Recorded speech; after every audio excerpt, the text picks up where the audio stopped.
Brent here from American English with this guy. I'm in the parking lot of my school about to head home.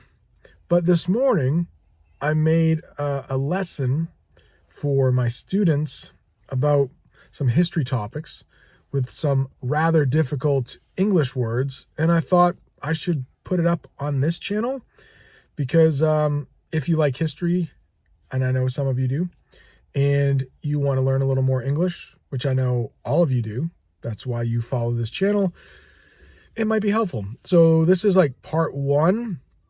There'll be a part two eventually. And the history topics we are talking about are the Great Migration and the Harlem Renaissance. So hope you enjoy. Let me know in the comments if you want to see even more videos like this, the same ones that I make for my own native English students. Thanks for watching. Hello there. Hope everyone's doing all right.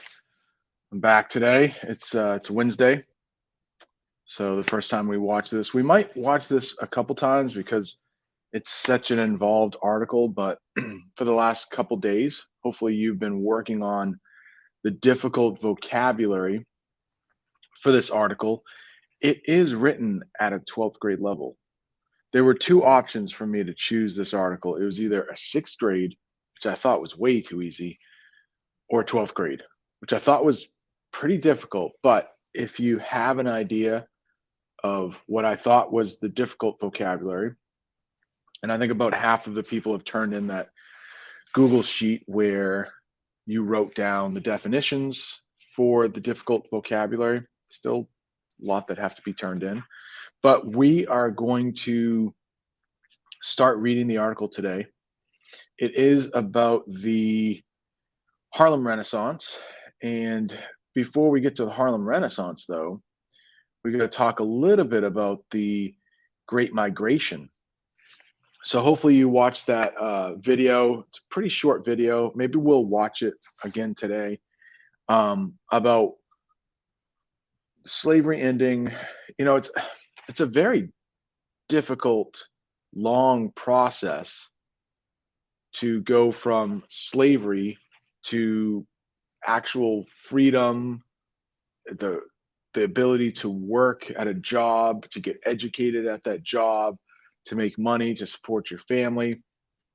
So it has taken, I think, many generations to go from slavery to a world where there aren't laws holding you down, even though you have gotten your freedom, which every human should have, of course, right?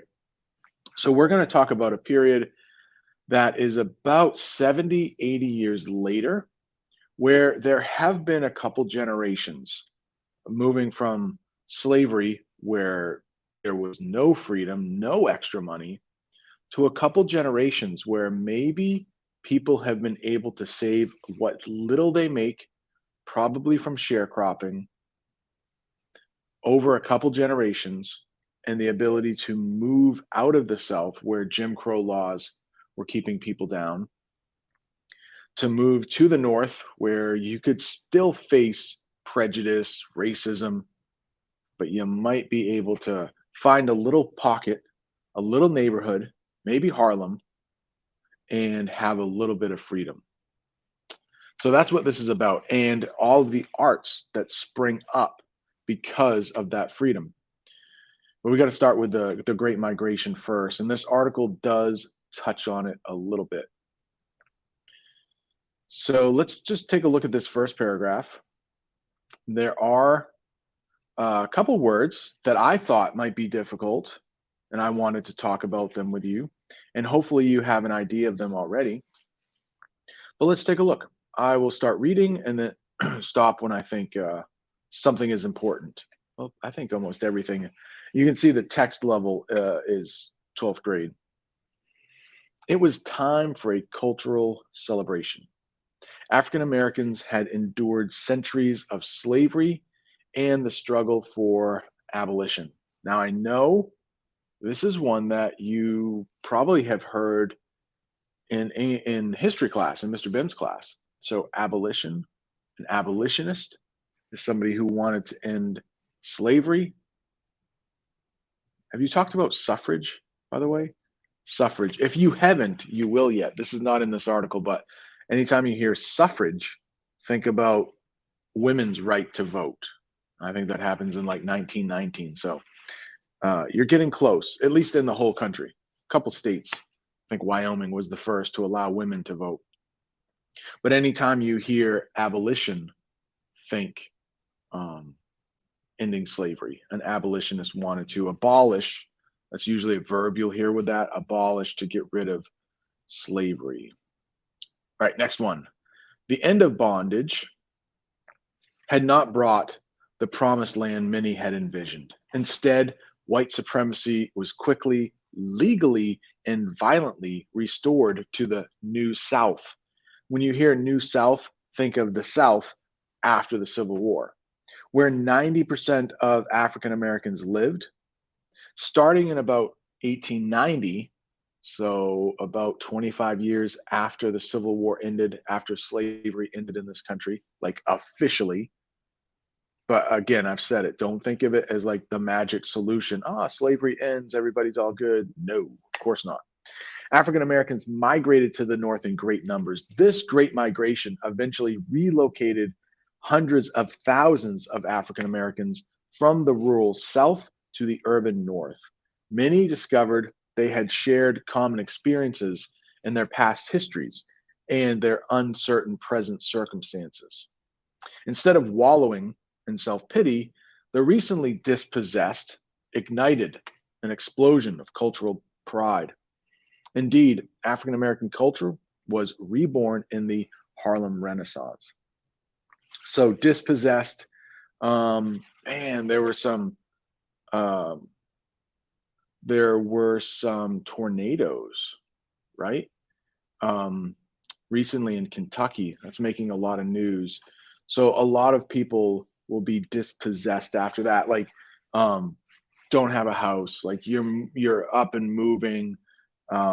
That's what dispossessed means. Hopefully you found that definition there. Easy enough because of Google, right? So we can see what dispossessed means. I'll pull that up right here. I think I can do that pretty easily. Let's see, we'll do it on the fly here. I might have to stop the screen share and then bring it back up. But yeah, a quick Google search will show us that dispossessed. And it comes from that word possessions, the things that you own. But if you look at dispossessed, it's someone is deprived of either land, property, other possessions. They don't have them. So yeah, and you can look at more. Is dispossessed a real word? Huh, it is a real word. Huh. So Google, you know, just ask Uncle Google, Aunt Google. They probably have it for you. That's what a lot of I don't think Americans say that, but when I am teaching English on YouTube, I've heard that expression. Oh, just ask Uncle Google. Just ask Aunt Google. So we did. Uh, Dispossessed is a real word. All right. It's always difficult to share one screen to the other. StreamYard should fix this, but we'll get up the article now. Got it right here. How's it looking? Looking pretty good. All right. So now we're going to get into the Great Migration. I just have to scroll down here. Oh my gosh, look at that word in purple or blue. We've talked in some classes. I am colorblind, but I think that's probably more purple. Maybe a cauliflower. If you remember your Crayola crayons, the 64, that might be a cauliflower, even though cauliflower is like mostly white. The Great Migration. The Great Migration began because of a push and a pull. Disenfranchisement. Big word. Hopefully you know what that big word means. Disenfranchisement. It means you don't have the right to vote. You're not actually a real citizen if you're disenfranchised.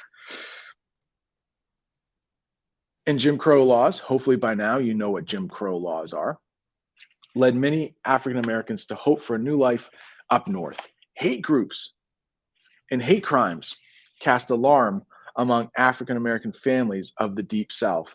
So if you be careful when you Google search this stuff, because I don't want you to be on like an FBI watch list. But if you're Google searching something like the KKK or the Ku Klux Klan, you'll notice that in the early 1900s, they were probably most active. So it wasn't like before the Civil War or during the Civil War. It was really the turn of the century, the late 1800s to the early 1900s. And we've talked about organized mobs going after African Americans and lynch mobs and stuff like that. Horrible time to be alive and black in the South. So that's why a lot of people, if they could scrape enough money together, they might go up north. There were factories up north where people could work, and Detroit, Chicago, New York were desirable places. I just want to stress that just because if you were black and you left the South and you went to the North, don't think that the segregation would probably end, sort of, at least legalized segregation.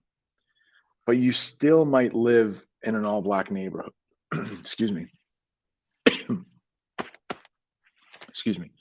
You still might live in an all black neighborhood just because those were the only places that would rent to you. There was still a lot of prejudice, a lot of racism when people got up north. Sorry about the voice failure there. All right, let's make this a bigger and keep reading. This will probably be the last paragraph. If I can find my place. The promise, we're right here, the promise of owning land had not materialized. So it didn't work out. It didn't come to fruition, to use an even bigger word. It didn't happen. Most blacks toiled, worked hard as sharecroppers. We've talked about what sharecroppers are. Basically, slavery. You would just so we get another definition here of sharecroppers.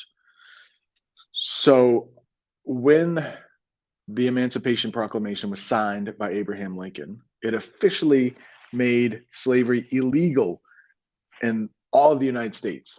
But if you remember at the time, the South wasn't even, they had declared they weren't part of the United States. They were the CSA, the Confederate States of America. So that was written, and they were like, yeah, that's not our president, so who cares? So once the Civil War ends, it's not like every slaveholder said, oh, okay, great, yeah. And that took time. And then what happened, a lot of former slaves became sharecroppers. What are sharecroppers? Those are people who worked the land, much like a slave. They would not own the land. The former slave owner would own the land. They would work the land.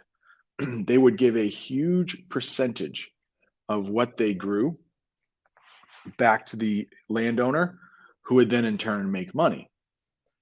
Therefore, the sharecroppers would have a tiny little piece of whatever they grew. Maybe they had a little extra that they could sell themselves. Not much though. And over time, they might save up enough money to buy a ticket north. So that's what sharecropping was. Basically, slavery with a little bit maybe more free cash. And over many years, one might be able to get enough money to go north. Maybe, right? A lot did. Hundreds of thousands of African Americans did move north. All right, let's continue. Oh, we got to talk about the boll weevil. Oh, yeah, that's a fun topic. All right. Most blacks toiled as sharecroppers, trapped in an endless cycle of debt where they had to rent farmland from landowners and then give a share of their crops to the landowner on top of the rent they paid. In the 1890s, a boll weevil blight. Okay, you don't really need to know what that is, but let's keep reading because the article will tell us what it is. Again, when you get to a passage on a test and you come to a very difficult set of words or term, don't stop there. Don't get confused. Keep reading because it might actually help you figure out what it is. Boll weevil blight damaged the cotton crop throughout the region, increasing their despair. So who knows what a boll weevil is actually a little bug, but you won't get that from this article. But whatever it was, it damaged the crops. So you can imagine if crops were damaged, whoever is growing those crops is not going to have as much money as they would if there was no boll weevil blight. Not easy to say. All these factors serve to push African Americans to seek better lives. The booming northern economy forged the pull. So lots of factories up there that needed cheap labor. Industrial jobs were numerous, and factory owners looked near and far for sources of cheap labor. So that's not to say there wasn't still racism up north. That just meant that people were desperate for workers. So it was likely you could get hired, probably still work way too many hours for far too little money, but at least it was a way out. So that's part of the sharecroppers to the Great Migration. Tomorrow we'll continue this article and talk about how once, if you could get into a decent neighborhood with some decent pay. Okay, so think about this. If you are working, just trying to get money, you have no time to express yourself through art, music, poetry. But maybe after another generation, if your parents were sharecroppers and they moved to the north to find a better life and they were able to get a little bit of extra money, the children of those people might have a little bit of free time, and then that's where we'll get the Harlem Renaissance. Okay, all these things are connected. Thanks for watching. Guess you had to. Hope you learned a little something.